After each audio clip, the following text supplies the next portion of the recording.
Very good morning untuk anak-anak TPI, dan saya berharap kalian di rumah sehat-sehat. Hari ini kita mau sama-sama enjoy firman Tuhan, dan kita akan sama-sama berdoa biar Roh Kudus Tuhan bekerja dalam kehidupan kami dan adik-adik semuanya sungguh bisa diberkati oleh firman Tuhan. Silakan doa, John. Terima kasih Bapa di surga, terpuji-puji bagi namamu. Kami bersyukur pagi hari ini buat kebaikan Tuhan. Tuhan selalu nyatakan bagi kami masih sehat, kami masih kuat. Semua karena Tuhan. Terima kasih. Sebentar kami akan mendengarkan firman Tuhan yang akan disampaikan oleh hamba-Mu.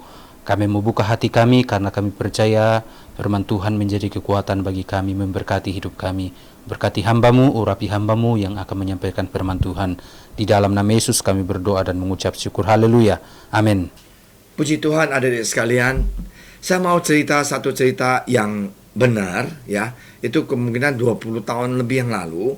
Saya bawa anak saya ke kolam renang dan ketemu dua anak itu loh, dan sama satu orang kelihatannya supir, dan tiap minggu mereka akan di sana berdoa, juga belajar berenang, bukan berdoa, berenang. Dan pada suatu hari ada kesempatan, saya ingat Sabtu ya, saya bicara sama Mas itu, saya bilang, kamu siapa? Dia bilang, saya supir.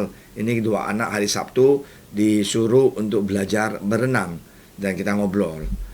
Saudara sekalian, guess what? Bahwa orang tua, ya, anak ini tidak ada waktu untuk temenin anak-anaknya berenang. Ya, saya membawa 3 anak saya belajar berenang, dan ini dibawa supir. Dan saya bilang, kenapa Mas? Dia bilang, papa mamanya itu sibuk buka toko, ya, di Grodok gitu loh. Dan dari pagi jam 7 sudah pergi pulang, lalu malam jam 7, jam 8 gitu loh. Setiap hari begitu. Karena saya lihat anak laki-laki ini rokok gitu loh. Baru kelihatannya SMP. Nah, di sanalah saya sadar bahwa anak ini dia butuh bimbingan, tapi orang tua tidak ada waktu, serahkan ke supir untuk mengurusin dia. Nah, hari ini firman Tuhan mengatakan kepada kita bahwa kita harus mau kenal dia.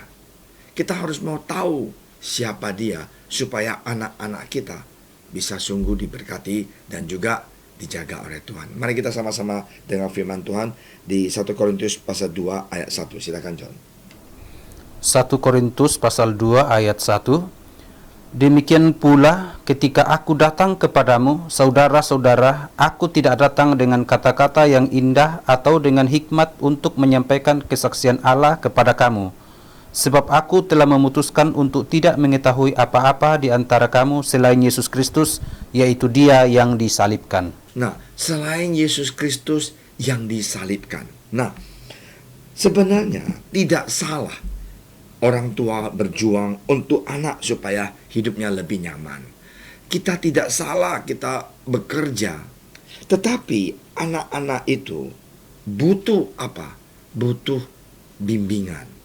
Nah, Rasul Paulus mengatakan kepada gereja di Korintus itu, aku datang nama Tuhan Yesus, yaitu saya sampaikan ke kalian bahwa Yesus yang disalibkan. Nah, kita jadi orang tua, kita harus mau memberikan Yesus yang disalibkan itu buat anak-anak kita. Nah, anak-anak kita yang masih sekolah seperti adik-adik semuanya yang di TPI, ingatlah, kita butuh nama Yesus di dalam kehidupan kita.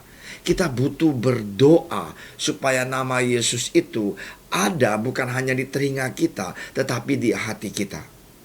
Dan saudara sekalian, yang sungguh menyedihkan itu, karena kita orang Asia, orang Timur, kita punya Tuhan itu sering adalah uang, reputasi, dan macam-macam lah gitu semuanya ya. Nah, hari ini apa sih yang paling berharga di hidup Anda, adik-adik semuanya? Apakah adik-adik mau seperti orang tua itu, sukses buka toko di Grodok, tapi tidak ada waktu dengan anak-anaknya, dan anaknya rokok, dan ditemenin supir untuk belajar berenang? Marilah anak-anak sekalian, kita harus mau tahu, di hidup kita semasa kita SMP, SMA, yang paling berharga itu, yaitu kenal Tuhan Yesus. Yaitu tahu bahwa Tuhan Yesus itu mencintai kita.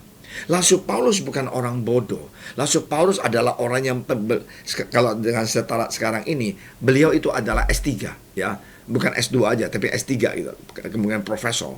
Nah, dia bukan orang yang tidak ngerti ilmu pengetahuan. Dia bukan orang yang tidak ngerti tentang politik. Dia bukan orang yang tidak ngerti tentang kungfu ya. Dia karate ya, ataupun Shaolin gitu loh. Dia tahu semuanya, dia pintar. Nah, tapi ada satu hal. Dia mengatakan, aku datang hanya mempunyai satu kerinduan, yaitu menyampaikan kepada kamu Yesus yang disalib itu. Nah, kalau adik-adik kenal Yesus yang disalib itu, apa yang terjadi? Tuhan Yesus akan membantu adik-adik dalam pelajaran, dalam kehidupan, hubungan dengan orang tua, hubungan dengan adik-adik. Kenapa? Karena firman Tuhan yang kita kenal, Yesus yang kita cinta itu, firman-Nya itu akan merubah dengan baik-baik watak dan karakter kita. Kamu bilang, Pastor Amin, aku nggak understand. Oke, saya kasih contoh. Ada satu anak ya, teman saya nggak sebut namanya. Dia itu dimanjain anak orang tuanya, sampai di Australia dia kuliah. Dia sungguh manja, mobil baru, punya rumah di Australia, nggak ada kekurangan, bunga deposito untuk dia uang jajan. Wow. Nah, saudara sekalian, waktu kita sampaikan Yesus yang disalibkan buat dia itu, dia pertama kali tolak karena dia anak manja, anak mami. Tapi waktu dia terima Yesus pada suatu hari dalam letrek kecil, hidupnya sungguh dirubah oleh Tuhan Yesus. Dan dia menjadi anak yang tidak egois, tidak mikir diri sendiri, dan sungguh dia diberkati Tuhan. Nah, inilah yang saya mau kasih kesaksian. Adik sekalian, jangan kita sedih karena keluarga kita bukan orang berduit. Jangan kita sedih karena kita bodoh, kurang pintar. Jangan kita minder karena kita nggak pede. Hari ini kalau kita memiliki Yesus, Tuhan akan memberikan kita semangat, percaya diri, dan Tuhan akan memberikan kita hikmat. Dan Tuhan akan berubah watak dan kehidupan kita dan karakter kita. Dan kita yang malas bisa menjadi rajin. Ya, Tuhan Yesus berkati, dan ingat, nama Yesus harus kita sebut tiap hari dalam kehidupan kita. Kita akan lihat Roh Kudus bekerja di dalam kehidupan kita, studi kita, keluarga kita. Mari kita berdoa. Tuhan Yesus, terima kasih Tuhan atas firman Engkau yang luar biasa. Berkatilah kami supaya kami senantiasa bisa dekat dengan Engkau, cinta Engkau, dan memberikan hidup dan nyawa kami hanya di dalam nama Engkau Tuhan Yesus. Terima kasih Tuhan.